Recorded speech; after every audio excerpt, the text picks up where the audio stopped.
So, good evening, ladies and gentlemen. My name is David Shah and I'm head of the Textile Lab.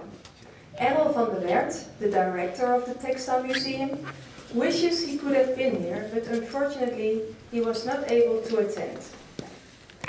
I would like to extend a special welcome to our keynote speaker, David Shah, who will give us a lecture about the future of textiles with a link to heritage, innovation, and sustainability. Mr. Shah will discuss these subjects afterwards with the 3 talented designers of the Wool Diaries project. I would also like to welcome Christine Vroom, Program Manager of the new Institute. We are very pleased with our collaboration for this first expert meeting of the year. Of course, also a warm welcome to the 3 designers who participate in this project. Pauline van Dongen, Oda Pausma, Borre Akkersdijk, and Daan Spangenberg. First of all, I want to introduce you to Ellen Silikens and Mehtap Gungormes, who organized this special evening. Where are you? Ellen and Mehtap. Without your efforts, this expert meeting would not have been possible. As you might have seen in the exhibition on the first floor, 3 Dutch designers explored the possibilities of wool in the textile lab. All 3 designers are known for innovative, boundary-pushing work. With this design assignment, we seek to emphasize the importance of experimentation, historical research, and the innovative use of wool. The goal of the project was to combine 3 themes important to today's fashion industry: the textile innovation, the value of fashion and its heritage, and sustainability. Pauline van Dongen is known for her sculptural clothing. She combines high technology with traditional techniques and craftsmanship. Pauline aimed to create fabrics with characteristics that are perfect to mold and shape. The designs of Borre Akkersdijk and Daan Spangenberg, with their label by Borre, are iconic and thus timeless. His designs have a high standard for quality and material, and that is why they fit in a more sustainable approach to design. Oda Pausma creates collections characterized by a flowing, feminine, restrained style. Her starting point for Wool Diaries was to develop woolen fabrics that could be used as a more sustainable alternative of leather. The TextielMuseum is a working museum. It brings inspiring exhibitions in the field of design and art and offers educational programs. We offer programs of long life learning and talent development. The Textile Lab is a unique knowledge center that is both a highly specialized workshop for experiments as well as an open atelier where innovative takes central stage. The extensive library of the museum, the collection and the temporary exhibitions are an excellent research and inspiration resource for both visitors and users. We started this year with a new identity. Maybe you saw that already. Designed by Raw Color. This new style emphasized the 2 pillars, the TextielMuseum and the Textile Lab. Subtle but effective. It shows who we really are. Within a few weeks, a new website will be launched, where interactively our collection database will be shared with visitors of the website. We use social media to attract visitors and online share the expertise we have to offer. So, for example, we will be streaming this expert meeting by openwebcast.nl, so people can attend this meeting virtually. In the field of design, art, fashion and interior architecture, we want to become a platform of textile design. We want to grow and become an experiments partner in order to create a place where people and organizations can meet, study, experiment, design, produce and exhibit. I hope this will be an evening where cultural heritage, knowledge and innovation come together. And before I hand the floor to Christine Vroom from the new Institute, I want to ask you all to turn off the sounds of your mobile or smartphones And I'm looking forward to meeting you afterwards for conversation, drinks in the museum cafe downstairs. Enjoy the rest of the evening.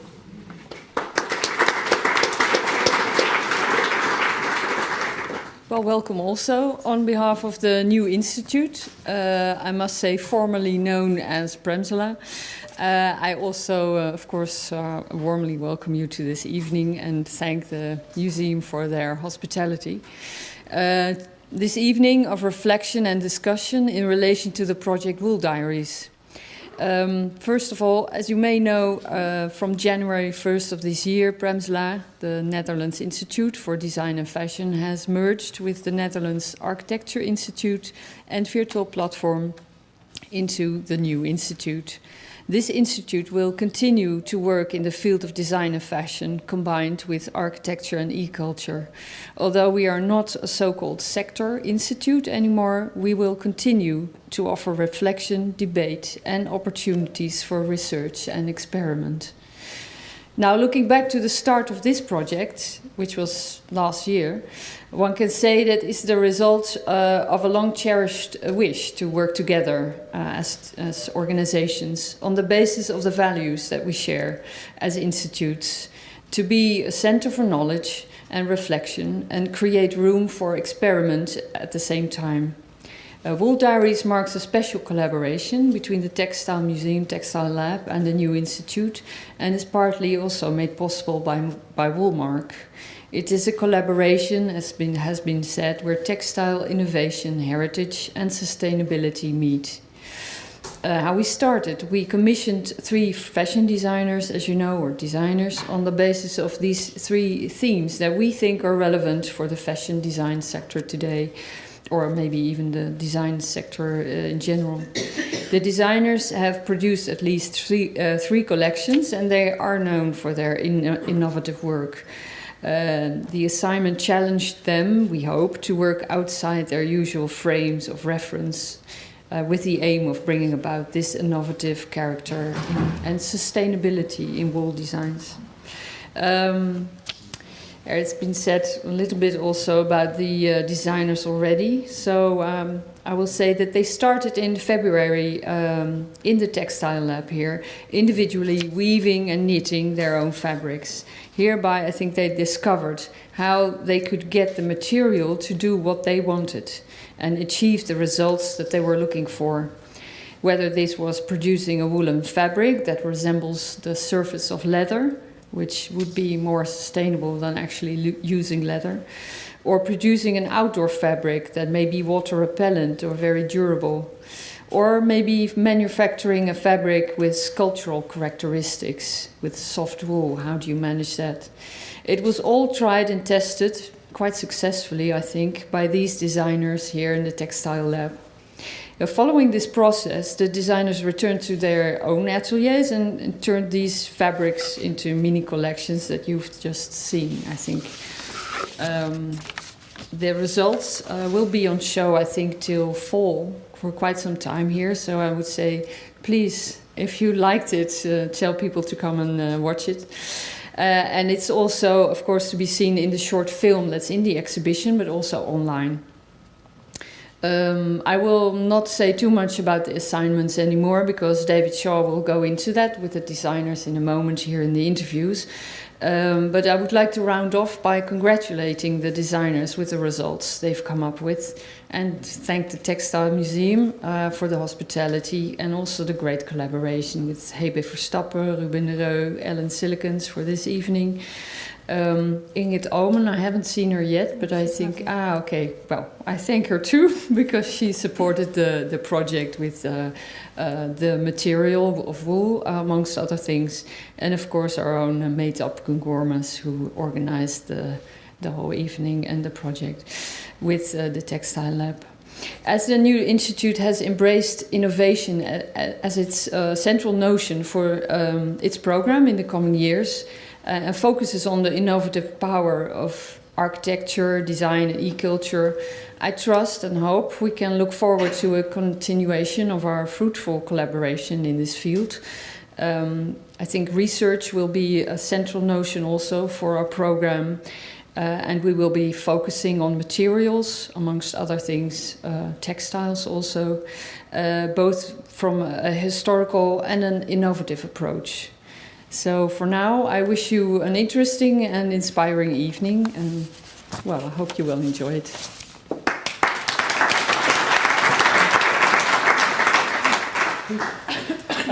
Actually, there's a lot of slides on here which aren't mine. They were from Christine, so I'm going to whiz through them. I won't say anything about them. That's the program.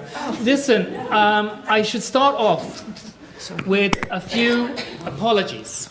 So I've lived here quite a long time, and as you hear, I don't speak Dutch. And that's because I'm only here about 30 days a year. The other thing is that I'm very ashamed to say that although I've been in textiles since 1973, I have never been to Tilburg before, and I've never been to this museum. I know, shame, shame, boo, hiss. I have been to about 100,000 textile factories from Bombay to Bangalore, and I've seen everything there is about textiles, and I've got to say I'm very, very impressed. And what I'm going to try and do today is set this Wool Diaries against how I see textiles and our world today out there, politically, economically and sociologically, and how this will fit into the future, if it will fit in at all. Very difficult task for me to do. And actually, I need 7 hours to do it in, but Ellen's getting very, very nervous because she's seen I've got a lot of slides, and I can talk very, very, very, very fast. So if I talk too fast or you're bored, because I once sent 600 Chinese to sleep in a people's hall, after 5 minutes, tell me. Okay? But what I want to do is really try, because I don't believe textiles can exist without understanding the consumer. If you don't know your customer and what's going on out there on the high street, you don't have a future. And I want to explain that part, and actually a lot of overlap with everything these 4 brilliant people have done. And I would just like to congratulate this whole concept, because outside there, it's a very, very brutal world. I don't only make fashion magazines, which you might know, Textile View, View 2, Viewpoint, which is my real favorite. I publish in China, I make color cards, and I've just launched a website with Pantone Inc. in America, a multi-million website dealing with color. I make a lot of clothes. I make really, really a lot of clothes, myriads of clothes out in China. I sell them in the high street, so I understand commerciality. I talk a lot, I give a lot of speeches. Actually, when my father died, he never quite understood what I did, because my form master actually said, I'm a jack of all trades and master of none. I give a lot of speeches, I deal with a lot of companies, I do a lot of futurism, and I consult a lot of people about how consumer behavior will affect their product in 4 to 5 years' time, and all the rest of it. So here goes. I want to talk first of all about what's happening in the world. And this world we're living in, I call it the squeezed middle. There is no middle. And we used to think about the world in pyramids, and we actually understood that the world was going to become hourglass. This was a phrase created by the International City Bank, saying, we're going into an hourglass world. That means lots of people moving up and lots of people moving down. Actually, they got it all wrong, because the world we live in today is looking very much like that, very top-heavy. That means there's lots of very nice people out there, maybe some of you, who we call just nots. Very nice people, school teachers, tram drivers, bus conductors, students. They just can't get enough money to buy their first apartment. They just can't get enough money to get a loan from the bank. They just can't get it there. And what's worse, we all know our taxes are going up, and above all, fuel costs are going up. If any of you are in business, the biggest problem for you is controlling your energy costs and your fuel costs. This is going to be the big problem that divides the winners and losers. Who is going to suffer from all this? Well, of course, some people think it's Generation X. How many of you are Generation Xers here? Douglas Copeland's 1985 to 2000. Useless people, shouldn't own up to it. Failed completely. Unlike us boomers here, we're absolutely wonderful. Of course, we all know who's really going to suffer. It's these people in the front row. They're the ones who are really, really going to get squeezed. We know that the job market from Spain to Greece is 40 to 50% undersupplied. And we know that in London, 1,700 kids applied for 8 jobs as barkeepers for a coffee shop. That's how bad it is, and we all know how bad it is. And I want to show you this film from Benetton. I know Benetton are very 80s, but they still make great films. And I think you should have a look at this. For the commitment you demonstrated, day in, day out. For standing tall in the face of adversity. for the perseverance,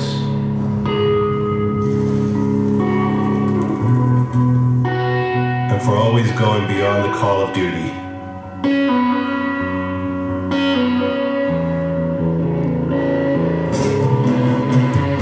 For the extraordinary achievements in research, arts, and crafts. For delivering under pressure and showing leadership qualities.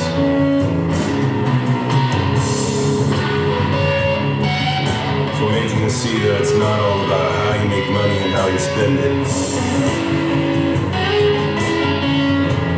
For telling those who told you, go get a job. A job doesn't define me. What I fight for does.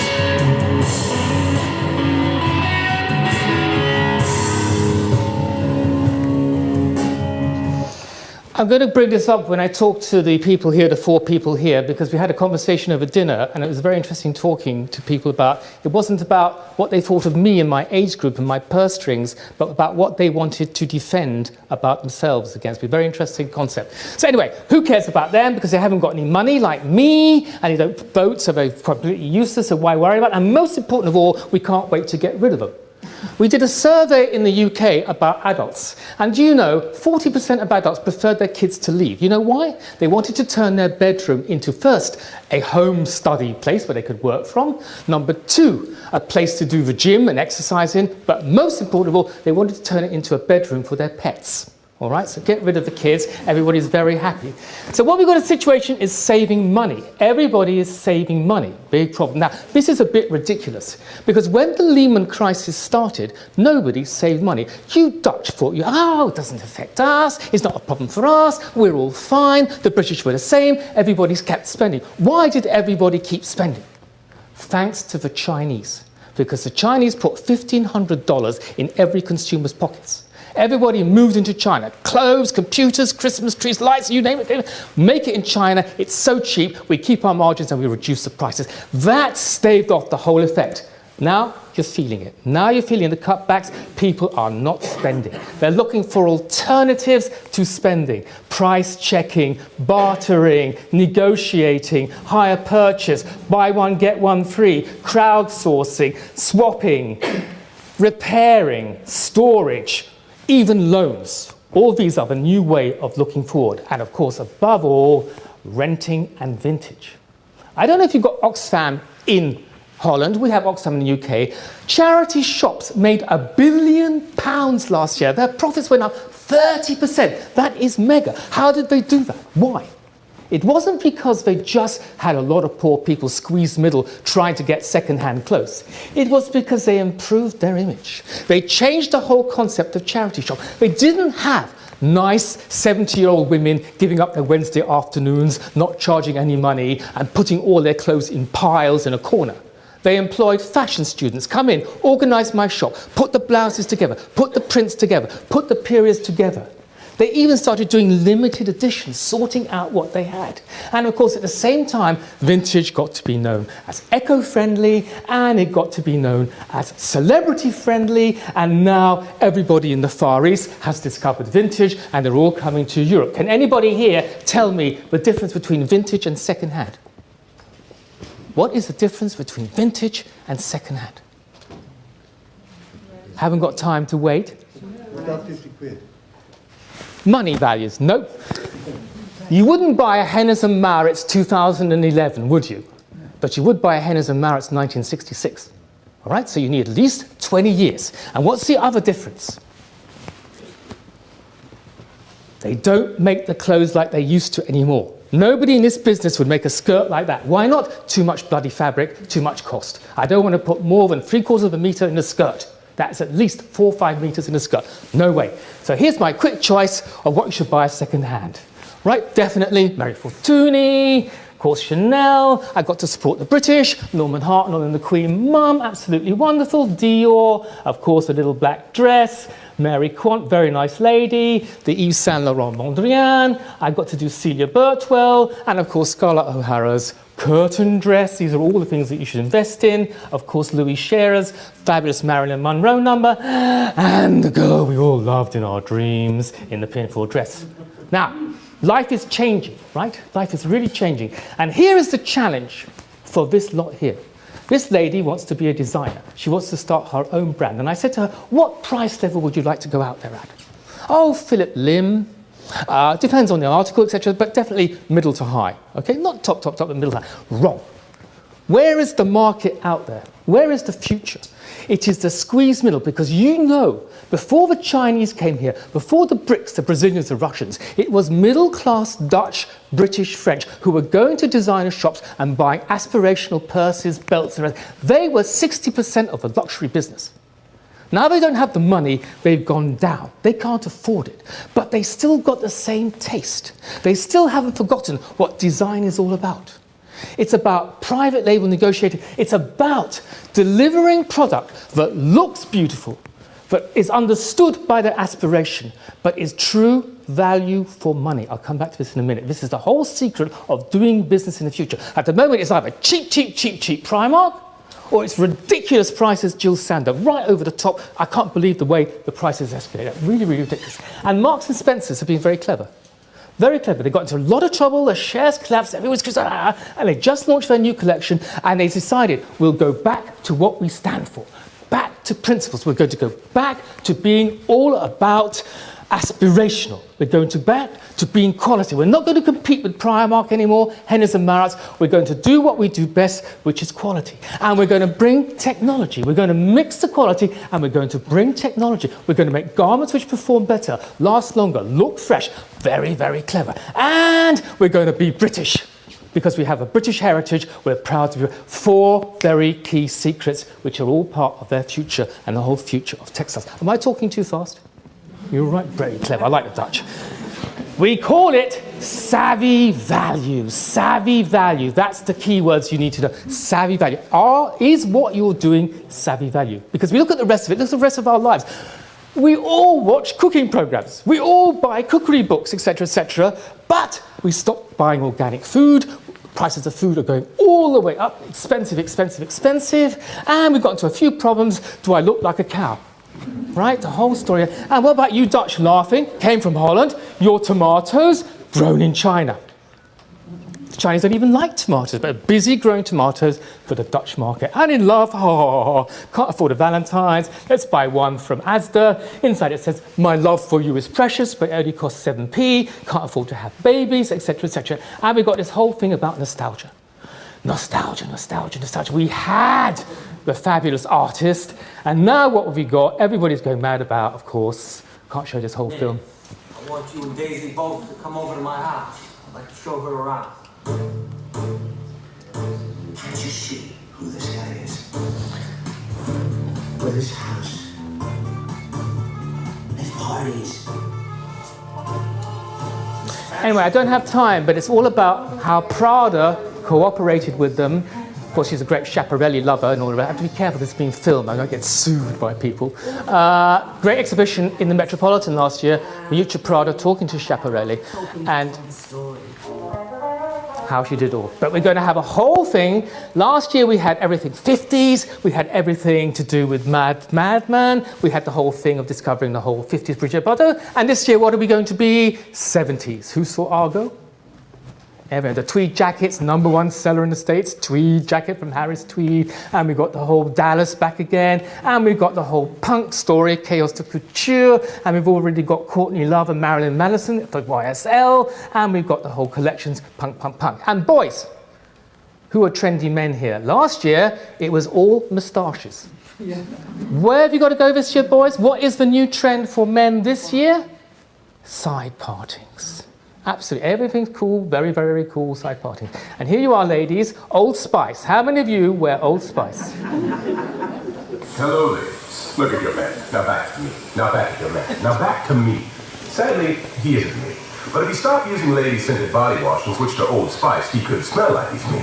Look down. Back up. Where are you? You're on a boat with the man your man could smell it. What's in your hand? Back to me. I am. It's an oyster with 2 tickets to that thing you love. Look again. The tickets are now diamond. Anything is possible when your man smells like Old Spice and not a lady. I'm on a horse. It's all about nostalgia. It's nostalgia because everything looks rosy, everything looks pink. Are you happy? Big question. Everybody's debating happiness. Does happiness have a price? Because every government is saying, why aren't I, from David Cameron, Sarkozy started it in France, trying to value price, trying to work out why people are not happy. What is the value of being married? None. Oh, no. Darling. $20,000, right? That's what is recommended. What is the value of buying something you like? Like if you're a golfer, I'm going to buy a new golf club or a new tennis racket. What is that worth?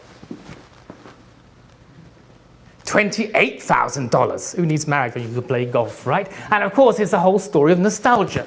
Darling, hey, you and I just fall in love and taking you to Paris for the weekend. We go to Paris, wonderful. We get to Paris. I want to go to the Beaubourg and see the exhibition. She wants to go shopping in Rue Saint-Honoré. Not a good start. Dinner time. I want steak au poivre and vowels. She wants satsumi or something fresh or vegetarian. No, and we get to the bedroom. Sex is awful. Next morning, it's raining. Get back to Amsterdam. Thank you. That was a wonderful weekend. I'll call you. Bye, bye, bye, bye. See you in about a year's time. David, hey, wasn't that great? Oh, you remember our weekend in Paris? Wasn't it wonderful? This whole thing about rosy. What we keep doing is putting rosy things back. And the key is, whatever you think makes you happy, you get bored with very, very quickly. What you need are lots of pleasures on a regular basis. Keep treating yourself. I don't want to talk about community. We're all bored about community, but the fact is that human beings need community. That's why monkeys got away from the trees. That's why friends are friends. And that's why Amish communities all exist on a basis of 150. 150 is the perfect number of any community group. And what are we doing? We're all leading separate lives. We're all moving to different places around the world. We're living nomadic existences, and we keep in touch by computer. When we know the human being is a social animal, and we have this thing called oxytocin, which makes us altruistic. Despite what Darwin says about selfishness, we are altruistic. And every morning, you should hug somebody 8 times. Sounds very American, but it's been proved true. If you don't like your husband, hug your cat. Right? If you don't like your cat, hug your teddy bear. But hug somebody 8 times, and you'll become very, very happy. All right? Neighborhood, all this kind of story about sharing goods, very American. Bring back the community. So American, you'll love this. Anyway, basically, Neighborhood, the safe and fun community where you can see, why buy a lawnmower when you don't need a lawnmower? Community, back to dinner parties together, save the high street. Really big issue. I don't have time to discuss this. Mary Portas is doing this big campaign with the British government, how to save our high street, how to reduce it, bring it back, save it from white box stores out of town centres, all right? How the whole concept of cash mobbing, how to support bring your friends, save the store, do it all together. How we are busy turning this into that. That is a big, big challenge, and that's what we need to do. Craft and tradition, I don't need to talk about. That's what we're here about. So many books discussing bringing back craftsmen, etc., etc. All the product offer about silent sobriety, new cookbooks bringing back the old cooking of before, whole discussion about a word I hate, authenticity. It's become as vulgar as green, as sustainable, as ethical. Very important word, but the trouble is, what does it mean today? What does craft mean? Is it one-off, etc.? Who is it going for? One end of the cage, you've got the rich who can afford the one-off. And then you've got all these stores which are mass market doing wooden paneling. Labels saying crafted with love when it's been made in China. The whole concept is selling the whole thing, overselling it. But what's good about craft? Brings back the community spirit. People working in schools, working together to reinvent traditional skills. But what I like about this place, and what every one of these 4 has done, is saying craft is not about knitting.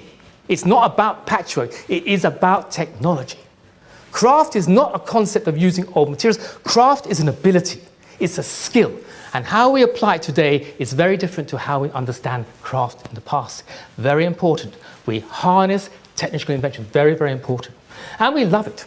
Knitting, guerrilla knitting, I haven't got time. This is a lovely film about a woman who goes around, and nobody's found out who she is, it doesn't work. She goes around at night embroidering park benches. And when you wake up in the morning, it's all embroidered. And we in England love all this tradition. Anybody tell me what the biggest growing sport is for women? The fastest growing sport for women? Haven't got time. Archery. Oh no. Yes, the boys are cycling, but the girls are archering. And we're all going back to restore our traditions. Look, I've got to show you this. It's so Dutch because I'm in Holland. Does it work?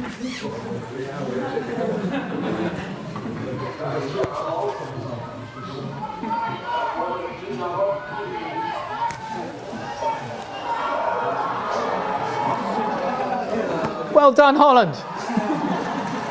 Love it. Everybody loves that. It's more than a pole jump in the Olympics. But this is dangerous because we're all sitting in the past when the future is happening all around us. When these great things, nanotechnology, robot, they're all happening and we're sleeping. The world is changing beneath us. We are moving towards singularity. I haven't got time to explain singularity, but I promise you here, before I die, and I'm sorry I won't be here to see it, but by 2046, humans will not be human anymore. They will become transhuman. Thanks to SENS, thanks to nanotechnology, and thanks to our brains being linked to computers, we will become transhuman. But where are we? You're all Dutch, you'll understand this. This is where we are. Sag mal, Papa, habe ich dich noch gar nicht gefragt. Wie kommst du eigentlich mit dem neuen iPad zurecht, was wir dir zum Geburtstag geschenkt haben? Gut. Mit den ganzen Apps kommst du klar? Was denn für Apps? Geh mal wieder in die Schütze.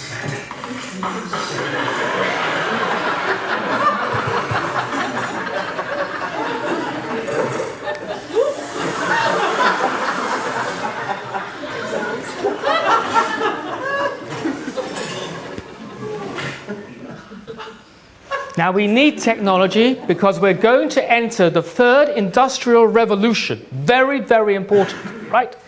Now, we've had one industrial revolution in the dark satanic mills of Leeds and Manchester, etc., the invention of the spinning wheel. The second was Ford and the conveyor belt. We are now about to enter the third, which is a combination of additive manufacturing, new materials, and robotics. And this is very, very important because we're turning the whole wheel.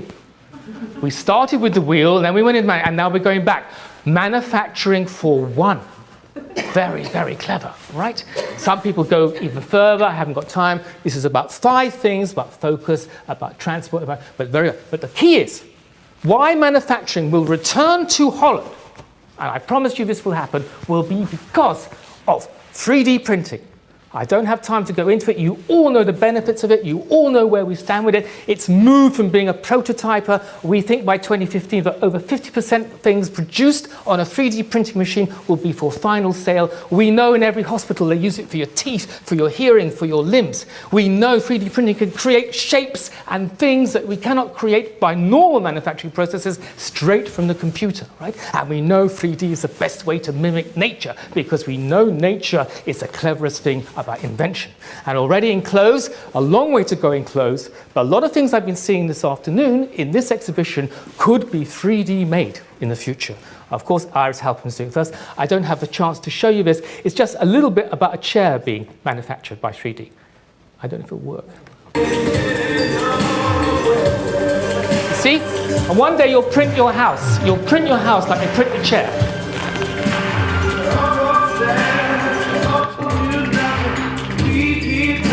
Layer by layer, downwards and upwards.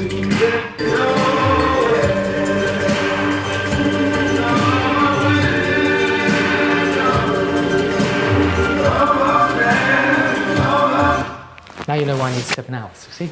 Saves weight because you build up, so you're not having to build extra things away and cut around it. Very easy to reprocess, saving time. You can make your one-off, your prototype without any cost. If you're an architect, you can do it in 6 hours, not 6 months. Very, very cheap. And in the end, we're going to combine 3D with additive. And in the end, it's the best because you'll be able to make anything you want in the world. They've already done it in a cabin in Africa. They actually did 3D to produce things in the middle of Africa, and you'll never need spare parts again. Like Volvo, you have to store all those Volvo parts because they'll always be in your computer, and your computer can just translate them to the 3D machine, and they can print whatever shape you want from any model you had in before. And they'll line them up in 2 rows, and they'll manufacture. And the other big thing is robotics. Robots. They are beautiful. They are lovely. They are so clever now. This is taking a very long time. This is Hyundai. But this robot, you know how difficult it is for us to make a step? You know how difficult it is for us to climb a chair? How many brain stories Watch this guy. Balancing capabilities are so advanced. Newest stream of data.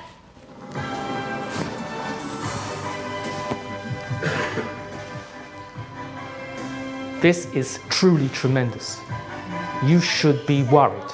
You should be thinking, where does this fit into my life? Has anybody seen Frank and Robot, the film? Do see it. Get it from the DVD shop. Absolutely beautiful.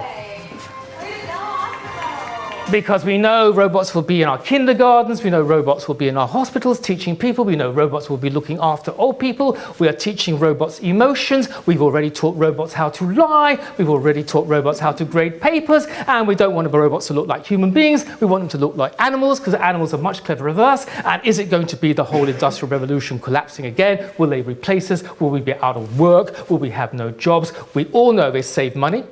They did an experiment, you can save $250,000 on 2 workers in 6 years. But on the other hand, we will always need human beings. Because human beings are needed to service robots, to manage them, to organize them, and they will be a help. They will loosen you up from doing all those boring jobs. They will become your right-hand person, like Frank and the robot.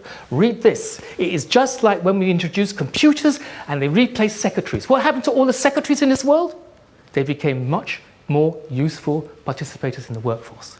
Robotics will loosen us up and allow us to be more productive in our thinking. New materials. How am I doing on time, Ellen? How much longer have I got? I completely forgot. Brilliant. Carbon, right? We all know about carbon, carbon in cars, carbon makes it light, carbon makes it electrical, poly bricks, nanotechnology. Who's thinking about nanotechnology here? Anybody?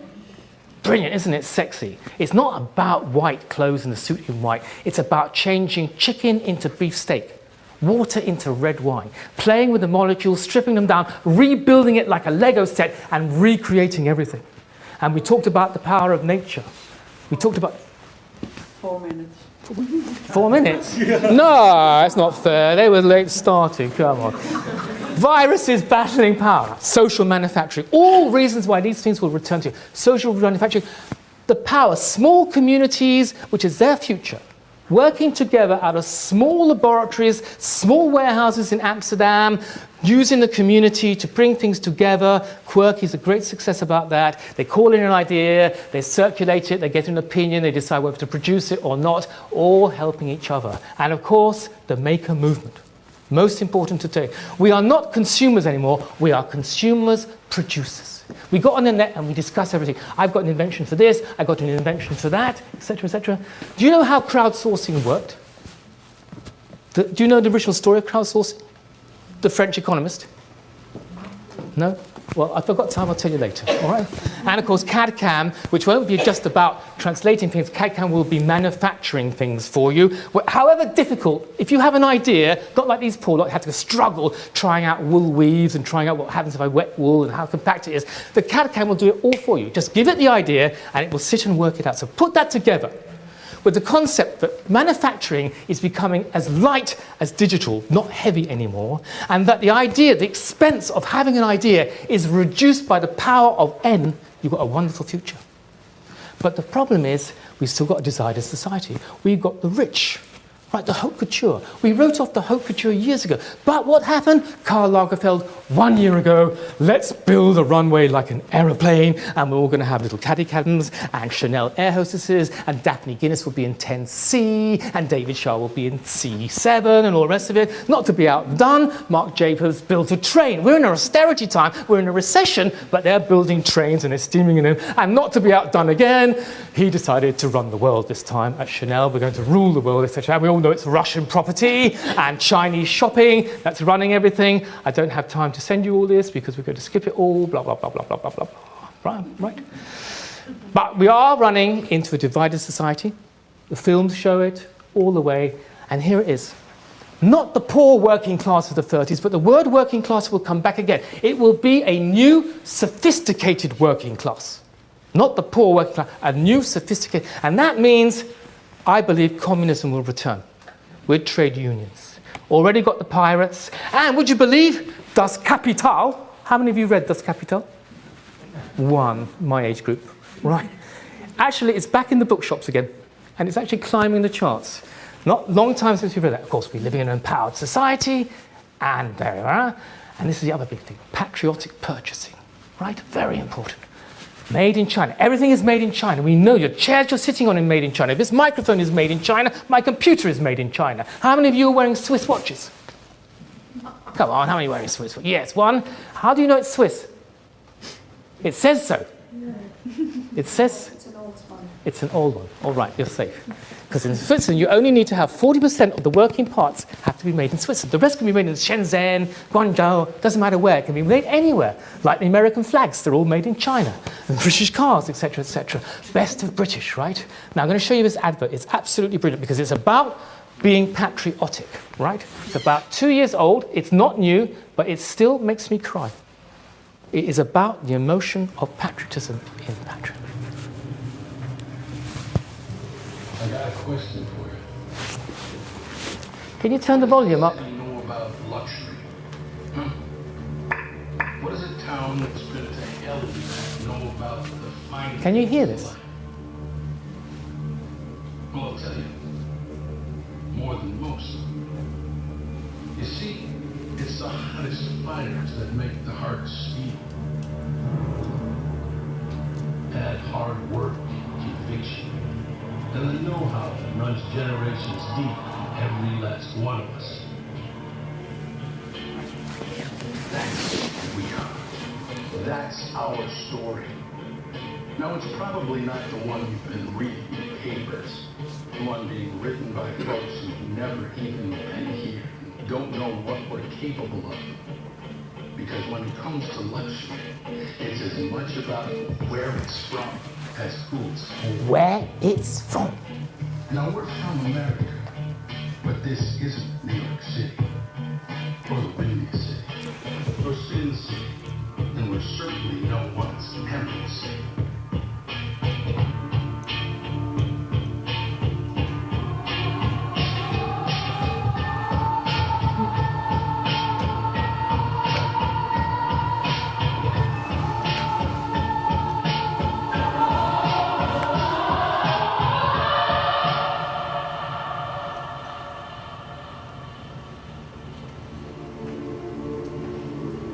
This is the Motor City, and this is what we do.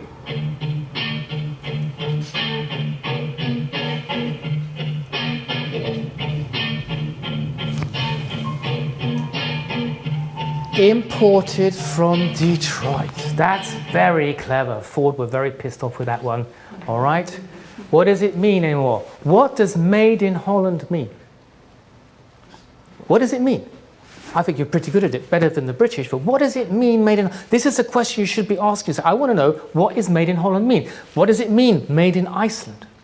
And we've moved on from the 4 Ps of marketing into a sense of community, revitalizing, and purpose. It's not about product, price, place.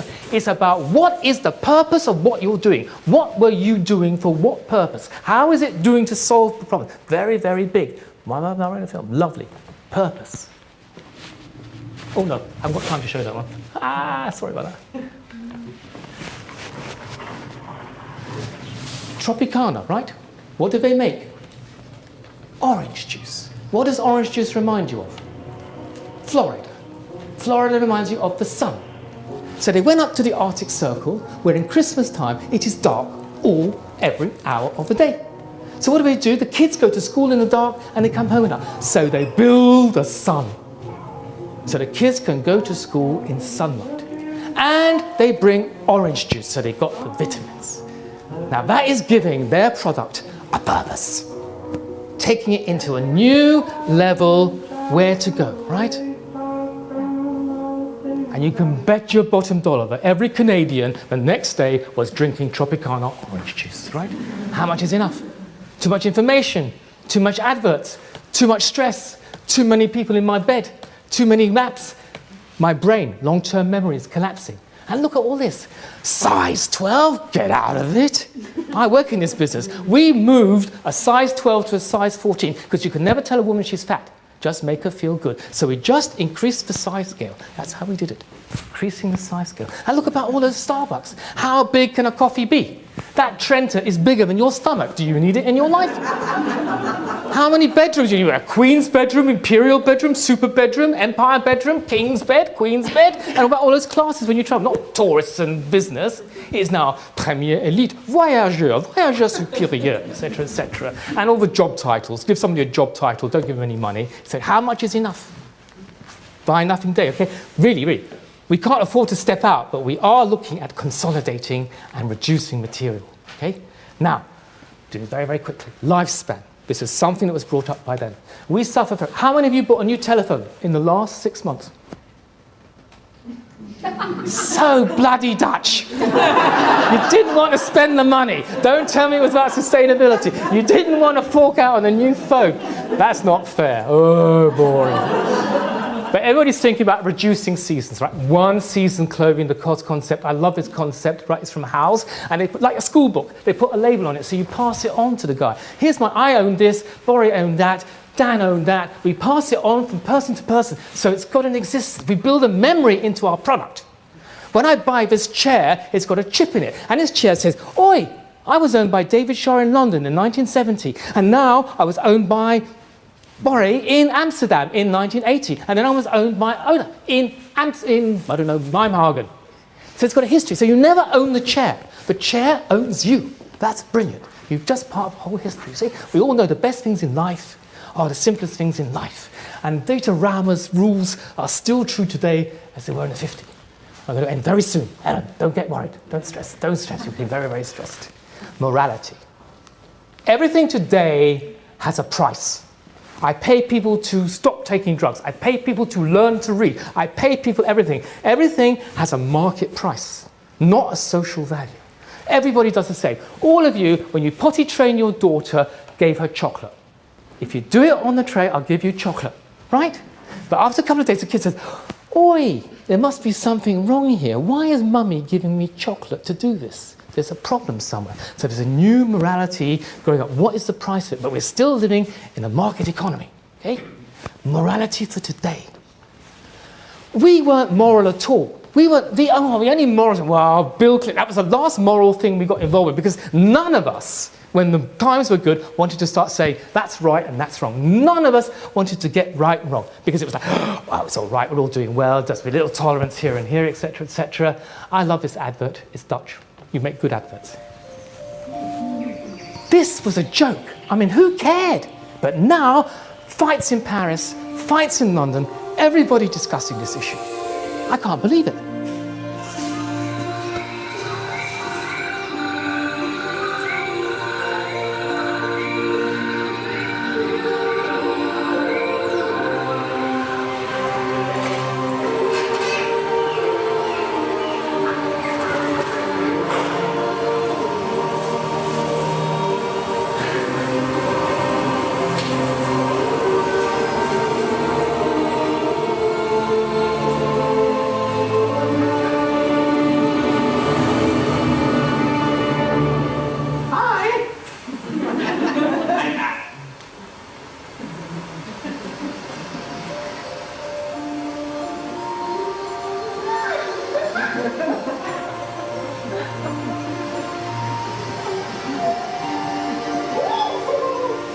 But that's not the problem.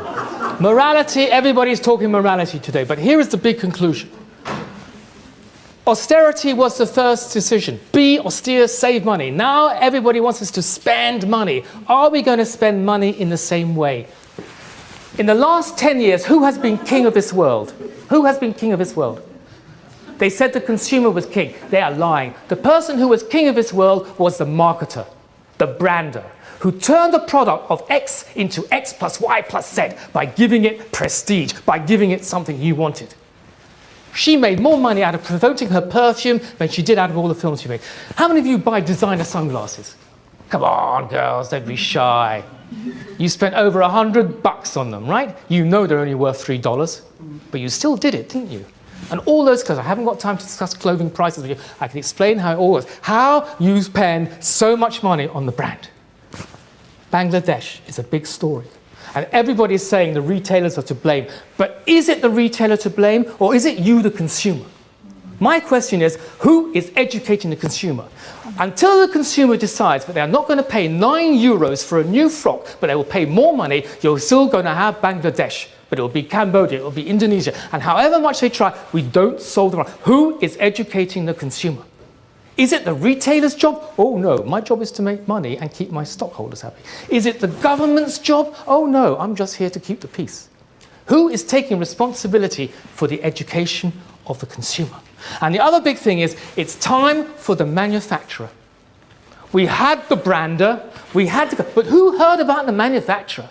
Who knew who made the glasses? Who knew who made the bikes? Who knew who made it? Time for the manufacturer. We're going to see the return of the manufacturer, just as important as the marketer. I want to know about the company who makes this, how they make it, what they do. Back to the roots, back to the whole thing. Globalization doesn't work. The return of the manufacturer. No more time to go on, just to say design will become streamlined. We've already decided all that, okay? And the last thing I want to talk about is fluid design, blah, blah, blah. You can see all this, is humor. What we need in our lives is humor. When I was young, my parents, they prayed that I would become a solicitor or a dentist or an accountant. But please don't do fashion. And the girls, well, if you did fashion, please marry a banker wanker. All right? But get out of it. Now we all know that creativity is the best thing we've got. And above all, the new design is about humor. Bring emotion to my life. Silly things, but have a look at these pictures. Right? Now that guy designed a plastic bag. It could have been white, it's the same price, but he's thought it out a little bit more. He brought humor into the whole thing. Leica did the same thing, the dolls. And this is a very, very old picture from the internet. I don't know how old it is, but it's just about how to make it funny. I don't have time, but we've got to turn, because we're at a tipping point. We want dreams. We want to move, we all got the basics, move us on into a new level of design, right? The what-if approach, the what-if Google approach. Why sell a condom, sell a toy? Brilliant. I've got a friend who actually has that. It's absolutely brilliant. I'm going to finish on this film. And it's about wool, but it's not from the Woolmark. I'm sorry I had to rush everything. Ellen's already going to kill me, all right? But just enjoy this. It's so lovely. And this is what your design should be about.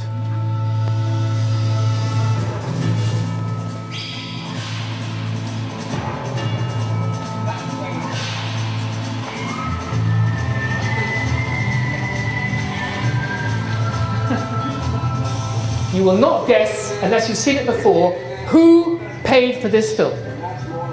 If anybody can tell me, and they're not lying, they've seen it before, I will buy them dinner. Nice dinner.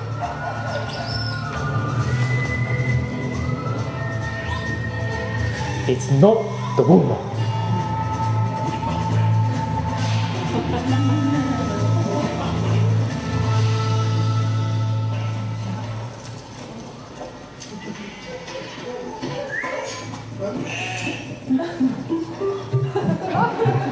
Village. Not bad. Not, who was that? Very smart. Are you British?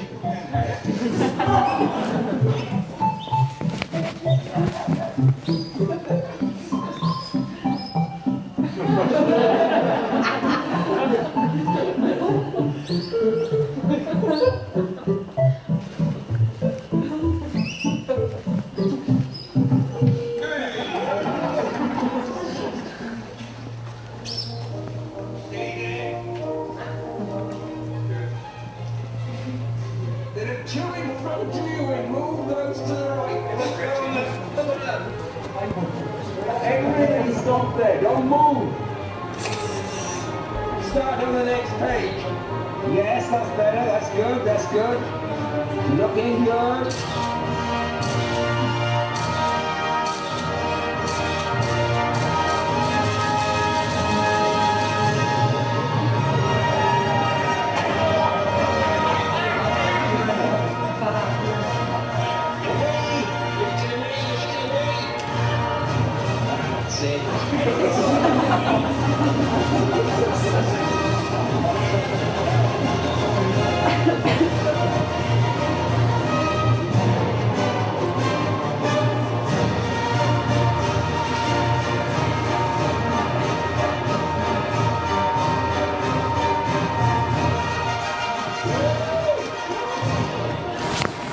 Samsung. Not bad. Well done with the Philips. Well done indeed. Right. Now, I had to rush it. Sorry, we had a great audience. The questions I've been throwing up, I'm going to ask them. Purpose, emotion, humour, craft, technology, special, difference, moving forward, innovation.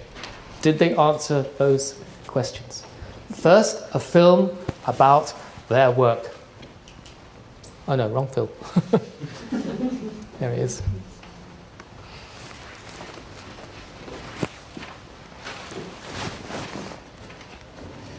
Ja, ik ben eigenlijk altijd wel heel erg gefocust op het spel met de fragiliteit van een vrouw. Dat is een spel van blootgeven en bedekken, beschermen enzovoort. En toen heb ik besloten om met dit project eigenlijk op zoek te gaan naar een soort van leervervanger in wol. Waar je heel goed kan zien is dat het ook gaat rimpelen en zo. Dat rimpelen, dat vond ik eigenlijk een heel mooi effect. En ik had het meer het gevoel dat het een soort van nerf was die je daarmee creëerde. Dus dat was weer dan de volgende stap. Als uitgangspunt voor Wool Diaries heb ik een van de belangrijkste kenmerken van mijn werk genomen. Namelijk het feit dat ik met de ruimte tussen het lichaam en het kledingstuk werk. En daarmee een hele sculpturale vormtaal creëer. En ik wilde onderzoeken hoe je eigenlijk iets kan breien of wel weven. En zonder dat je daarbij hoeft te confectioneren, zodat het eigenlijk bijna klaar van de machine komt.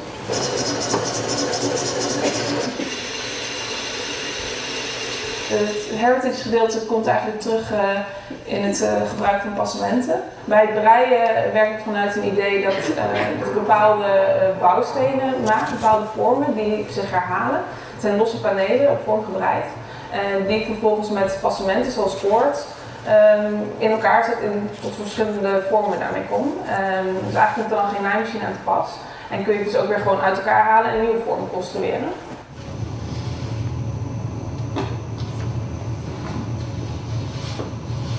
Vanaf het moment dat het nieuwe instituut ons benaderde, zijn we eerst gaan kijken welke machine willen we gaan gebruiken. Breien hebben we heel veel gedaan. We hebben gekozen toen voor het weefgetouw. Toen wij zeiden van oké, maar als we dan ook technisch en over innovatie willen praten, dan willen we over hele mooie of hele strakke, innovatieve, waterafstotende stoffen gaan creëren. En dat moet kunnen met wol. En dat bracht ons heel erg naar het outdoor. Maar als we het over wol hebben en over wollen kleding, wol was je niet zo vaak. Als je een goede wollen trui hebt, die hang je uit. Dus toen hadden we wel zoiets van als we dan ook wollen jassen die je outdoor kan gebruiken, die we niet even hoeven te wassen. Dat was wel voor ons een soort van link om te gaan zoeken van hoe kunnen we hele basis, maar hele mooie materialen maken waar we wel weer kleding van kunnen gaan maken. En dat het dus eigenlijk in die zin ook sustainable, maar vooral voor de lange termijn gaat worden. Kijk, ik kan allerlei patronen bedenken, maar op het moment dat ik op het lichaam ermee ga werken, dan heeft het een heel ander effect. En dan zie ik opeens, ik wil eigenlijk deze lijn gebruiken of ik wil deze lijn gebruiken. Alleen ik moest al wel gewoon de breisels hebben om te kunnen experimenteren. En zo kwam ik een beetje achter wat wel of niet werkte. En dan moet ik ook naar kijken wat past. Bijvoorbeeld dit is best wel druk en dit gaat een beetje concurreren met dit, wat eigenlijk heel duidelijk en grafisch is. Als we dan iets voor het outdoor willen maken, dan moet het winddicht zijn, waterdicht, vuilafstoot. En als we dat goed naar voren kunnen laten komen, hoeven we geen nabewerking te doen. En dan kunnen we dus gewoon bij natuurlijk materiaal houden.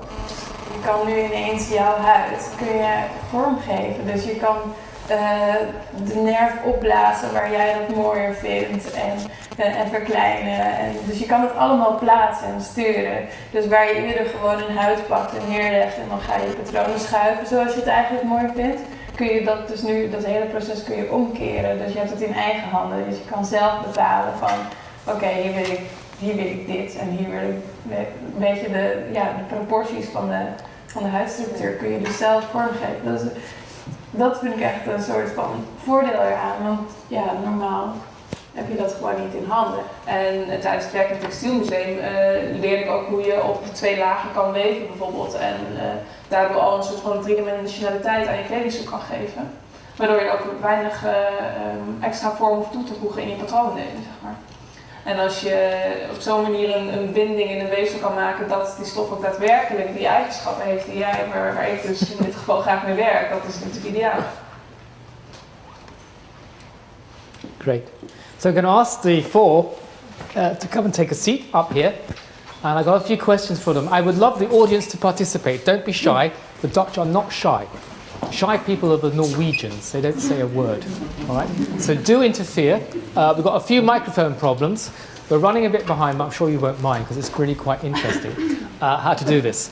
Now, I'm going to start with Pauline. I'm going to ask easy questions first. Can you hear me? Do I need a microphone? I'm going to ask easy questions first, and then we're going to get a bit more difficult and a bit more controversial about their viewpoints about society today and my age group and your age group and where everybody fits in. So Pauline, first of all, what I found most interesting in your work was the concept of space. First of all, it was an impossible job. You were trying to turn weaving into knitwear. You were trying to make a woven straight into a garment. I think that is like better than inventing the world. I think it's a brilliant idea. Good luck. But what intrigued me was your sense of space. You know, most people, when they think about clothing, it's like body hugging, body forming, close to the body. But you deliberately introduce space between the body and the fabric. Why? Bring it right? I don't know. How do I do this? Stand next to her? Yeah. Okay. Well, yeah, space is a very important factor in my design world. I think it starts with the fact that I'm very fascinated by the human body, and especially by the human body spaced in put in a certain surroundings. So the relationship between the body and the surroundings is what fascinates me. And I designed from the idea that it's the body that gives a certain expression to the garment. So unlike the Western tradition where it's actually the garment shaping the body, like the corset for instance, that molds the body in a certain shape, I think that it should be the garment it should be the body that shapes the garment. So that's where this idea comes from, where you have the body, the garment, which is the second layer, and then the space, which is another expressions of the space around us. While we're talking about your project, do you really think that you will ever be able to achieve straight from weave to garment? Is it feasible? I know it was very difficult and time consuming, but you felt... especially when you're talking about additive manufacturing and 3D printing, I think that is the future, and I'd love to do that, like create a garment fully in one piece with 3D printing as a textile. Brilliant. We'll come back to that in a minute. Let me ask Oda a question. Oda, in your film, I don't know if it was in the whole film, but you say that I'm aware that the designer sets an example, but you have the option to choose controversial materials or better materials or more responsible materials. What do you think the moral responsibility of a designer is today? Because I know you love leather, you told me you like leather, you like fur, but you're caught between the two. How do you explain that? Well, for me it's a bit of a struggle actually, because I have this love for natural materials, especially for skins. But I do believe when you send your collection out totally made of leathers and furs and everything, you send out a message that it's okay to buy leathers and furs. And also for the chain which is coming after you, maybe the people who buy H&M, they are even, maybe more, the group that can't buy the really high-end products, so they can't buy maybe the leathers and the furs which are sourced with the idea of a good quality, a good life for whatever, the whole thing. And so you send out this message, so you create a trend, and everybody starts buying those lookalikes. So you don't have any control in it anymore. So for me it's a struggle when you think about the moral aspects actually for the thing. What about the fibre aspects? Because we all know we get a lot of mock fur and acrylic fibres. That's very, very common. How do you feel? I mean, why wool? Do you think wool? It's because it's natural. It's closer to the concept of skin.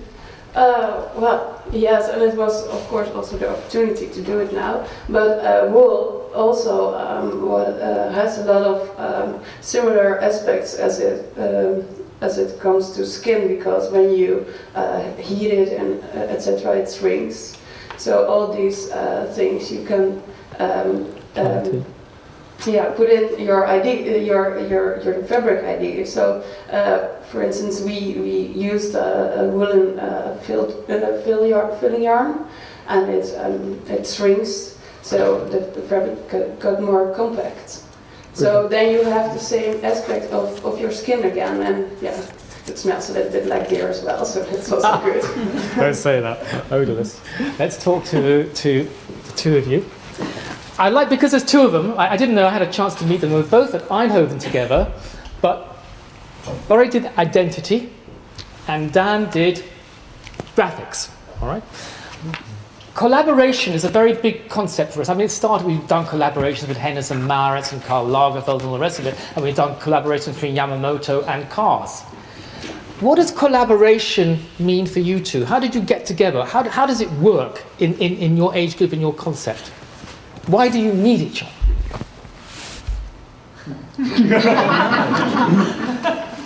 Shall I go first? Yeah, go first. That's why I need him. Just need him to break the ice. This is the answer. No, I think it's really easy. Like, somebody else can do other things than that you can do yourself, and I think the moment you bump into somebody that fills in the gap or enhances the idea you have, or a lot of times how we work, it's I have this small idea, or he has this small idea, we bounce the ball, and then it becomes clear. It becomes logic, and he has loads of qualities that I have no clue of how I should do it, and the other way around, I have things that he has no clue of. So I think in that sense, no, maybe not, but I think it's filling each other's weaknesses and then enhancing the things that you can do well. Yeah, I think we surprise each other. That's the sure. When we talk a lot on the phone, pretty much all the time. It's my relationship. Yeah, more or less. But when he has a small idea, and when I do graphics with nothing to do with fashion, I take Bode as also a sparring partner. He comes with a whole completely different view and surprises me and everyone. Yeah, I think especially client-wise. Yeah. Yes. So we have fun together. Yeah. Can you make it a little bit more concrete? Like what? How does the brain work? I think that what is important for them is the way they conceptualize. Wow. That's what they told me over there. It's the concept making that's the most clever part of the whole thing. Yeah, and it's the moment you talk with somebody else, the moment you're explaining your own idea or you're building the concept and you're telling it to somebody, then it becomes clear for yourself, because the moment you have it only in your head, it stays that sort of abstract thing. And I think the moment we start talking together, we build a concept like this, and then that's how it works for us, in that sense. So I think we need each other to make it more concrete, to make our own abstract thoughts useful or sometimes not useful. Yeah. Good. I have a question for all of them, because not being Dutch, coming from the British side and the British education system, because I teach at British universities and things, I was fascinated because they were all designers of garments coming to fabric. And I was surprised, I was talking to Lucy here, that your actual textile education, pure textile, weaving, knitting, dyeing, printing, is quite reduced in Holland, right?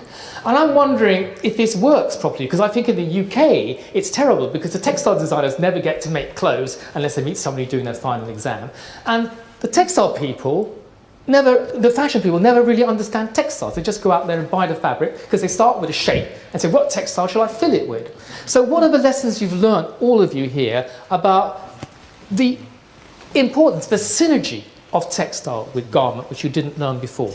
I don't know who wants to start with that one. No, I just want to say, I think for us it's not like that, because we both came from a school that we're all from the first year, it's all materials. And we both were not at a fashion school, and our whole path, like the first 5 years I studied, I didn't know how to make patterns. I didn't know how to make, it was all about, okay, everything I made had a fashion influence, but it was not fashion. And after that I started to study fashion. But so in your film, you said you let the textile talk to you, you let the yarn talk to you. Yeah, it's always material. We start from the material. And how about you? Same? Well, for me it was a really different way of working. Because I normally search for the perfect fabrics to fill my designs, like you told. I think it really enriched my way of thinking, because I think it's the same if you give a painter just a few colors and he needs to make a painting with these colors, and when he starts to mix them in his own colors, he can really tell another story on his painting, actually. So if you can make your own fabric, you can even go deeper into your into what you were supposed to tell with your design, I guess. Well, I think it's a problem that the Dutch system lacks this kind of spreading the knowledge about textile in general, and I think it's very important to be aware of the possibilities. Like once I was put behind the weaving machines and working together with these product developers that have a lot of experience, it opens your eyes and you see lots of different things that are actually possible and that you can finally get your hands on. But not only necessarily in textiles. I think a whole interdisciplinary approach is very important. Like also working as I do with engineers is really like, then suddenly things are mind blowing. You see what you can do together with someone else's knowledge, and this kind of collaborative. I'd like to throw this open to the audience actually, because I make clothes, and when I go and sell them, the buyers today in the stores are totally ignorant. Some of these buyers don't even know the difference between a jersey and a woven. It's blue, so it should cost the same, let alone a twill from a square weave. Now, I don't know what, because I don't want to start a whole hobby horse about education and the rest of it. But the general consensus is if people were better educated, it would be... Have anybody got any ideas about education in design and textiles in Holland? Anybody want to say anything about it? Let me come over there.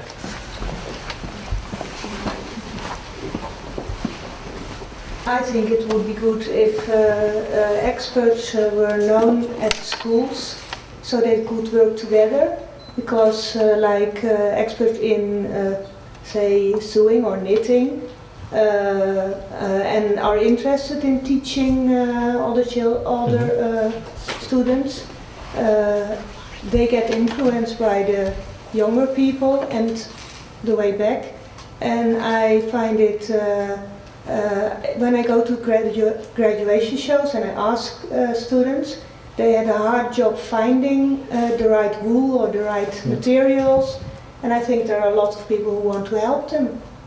I would. Good, give me your name. Okay. Volunteer. All right, it's a big debate, we'll talk about it later. Everybody here was talking about innovation, technicity, bringing technical to craft. Okay, that's a very, very big discussion. I'd like to ask you all what your opinions are about synthetic fibres. Now, synthetic fibres in the last 20 years have gone leaps and bounds, absolutely huge improvements in them in 20 years. But still, so many people think it's just, polyester gives me static. They remind them of their grandfather. I'm asking your generation, what synthetic fibres mean to you? Because to my generation, it was all about static nylon and brine nylon shirts and terrible, those carpets, shag pile carpets from DuPont and the rest of it. What do synthetics mean to you? High tech. The future. The future. Yeah. So you see them as problem solvers? Yeah, definitely. Yeah. In any particular way? Well, if you talk about man-made fibers and the kind of properties that we can give a certain fiber, I think it is a future. Yeah. Because surely, with the whole thing about nanotechnology and genetics, we'll be able to engineer things in the same way of the whole thing. Mm-hmm. How many of you like synthetic fibres? How many of you rather wear polyester than wool? Anybody? We'll make the Woolmark happy. Not one person. Yes, you were a Prada babe, weren't you? The stretch nylons, the rest. It's funny how that antagonism has hung on, the thing about natural versus synthetic. And we all know that it's... But technology is nature, is our nature, so I think there's no difference. I mean, technology has existed as long as humanity was, as far from the beginning of humanity there was technology, so I think we should not make this you shouldn't make this distinction? No, you shouldn't separate it that much. Okay, I would agree with you, but I wonder how many other people People would see it that way, yeah. Yes, yeah. that's the problem. Technology needs to be naturalized in a way. Actually, it needs to be sold because people are scared of it. They still think, oh my god, it's scary, etc., etc. I asked them what they all wanted to do when after this project, what they were doing, etc., etc. Pauline was talking about she's doing development work on actually making clothes, growing clothes. Yeah. Okay, I can't remember what else did you tell me you were doing. Creating living entities, yeah. Creating living entities, etc., etc. Oda wants to brand her own line. Actually, I must say her clothes look very, very beautiful, very attractive to look at. And I looked at it and said, wow, that's very commercial. I can see that going a long way. So she wants to start her own brand. I asked her, what are you going to bring to the world with your brand? What's going to differentiate you from everybody else? I'm going to bring some, I don't know. Oh. Hopefully I will bring some emotion to the consumers.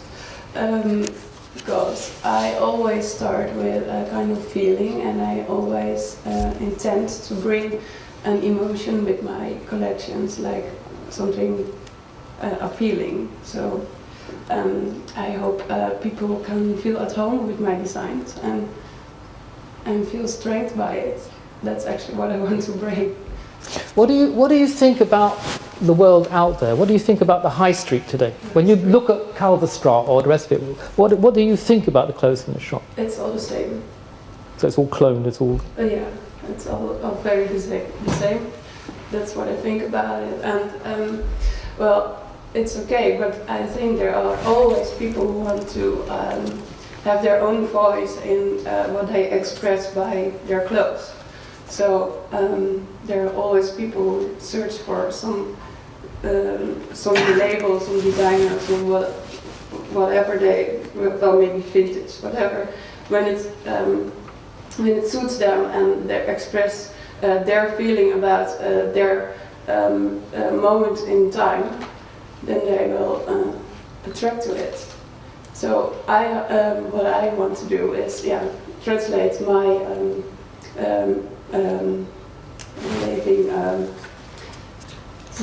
experience of this time to the world with my language, which is fashion.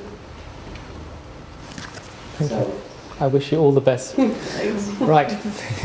Going forward, okay, I know all of them have a problem because they've all got to negotiate with older people like me, and they've got to negotiate for money, and they've got to negotiate for backing. And I asked these two here at the end, I said, okay, what is that like? Because they have a lot of projects, they're very, very busy, they're talking to a lot of people, they've got a lot of great ideas, from ideas with brands and what to do to collaborate, etc., etc. And I asked them, how is it like to work with the bosses or the older people, the big brands and the company holders?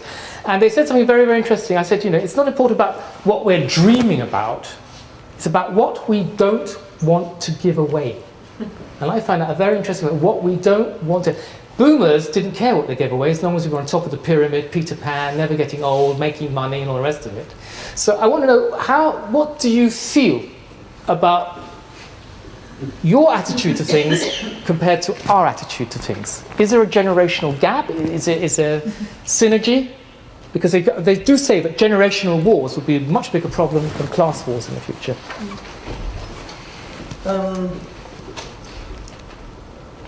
Yeah. No, it's a difficult question. But the question is, we've got to work together. And the question is, how do we do that? First of all, I think it becomes more easy at the moment, actually. Before I had the idea, it was more of a hierarchy, like people were on top, and I think it's getting there, especially in the bigger companies. They understand that the kids do things that they would dream of doing, and they had the opportunities. There were kids of, like, you have big bosses, they are like 50, they worked their whole lives, and they became a millionaire, and then they look down and they see this kid of 15 inventing an app and is a millionaire too, so they have to accept it. So I think in that sense, the attitude is getting there, that they're open to it. When you have a good idea, they're open to working on it. And what we think of how to protect things, it's like, I think we all have our own dream, and we find a way how to get there. So it's like, what is our dream? How can I protect it? But how can I still work together with different companies? and that I still have my own goal. And not giving away like our techniques all the time, or just copy pasting like, okay, we need some money, so we found something new, so let's give it away. But do you think the concept of community making, of social manufacturing, is a realistic project, or is it just a dream? You know, that you can get together in a small group and get together in a warehouse in Amsterdam and get a 3D machine and a sewing machine and a dyeing machine and get on with it. You have to work together. It's the only way. Like, it's not. It's all part of the circle. You're like, and I think in that sense we work as friends a lot. But the factories we work with, like even like the Textile Museum, I think the bond we have with the Textile Museum is way more than just we use them as a factory to solve our idea or to make our idea. And that I have other factories that we work with that are almost our friends. Like, actually they are our friends. And I think that's way more important than to build that bond first. And then one of them comes with an idea to add something to, for instance, a show or so. So we find a friend who does some video, and he comes with an idea to do acrobatics. So it's more or less already. I think like a little bit. It's all about being comfortable with who you work with and building it together in that sense, instead of like, okay, we need to make money. And I think yes, that's a very interesting point. Yeah, and that's also sometimes the problem, because we don't make money then. But but still, in the end, we finish it. Like, we did huge projects that in the end, like, we get so much back on. And if you really see what it cost a lot of people a lot of time, and we got all better of it. But it was fun. That's a really positive note, so I think we better finish on a positive note. Absolutely brilliant. Thank you very, very much. They're all around to ask questions too, and I'm here too if you want to bug my head and all the rest of it. And again, thank you to the Institute, to Tilburg Museum, and to Woolmark, who I've got to say, I do speak highly about synthetics, because I do believe in synthetics, but Woolmark are doing a brilliant job, I'm not paid for them, I should say this, in actually doing business-to-business marketing, and not just putting a picture and a brand up, but actually talking to manufacturers. So well done to everybody, thank you for inviting me, and thank you to them, they're really stars.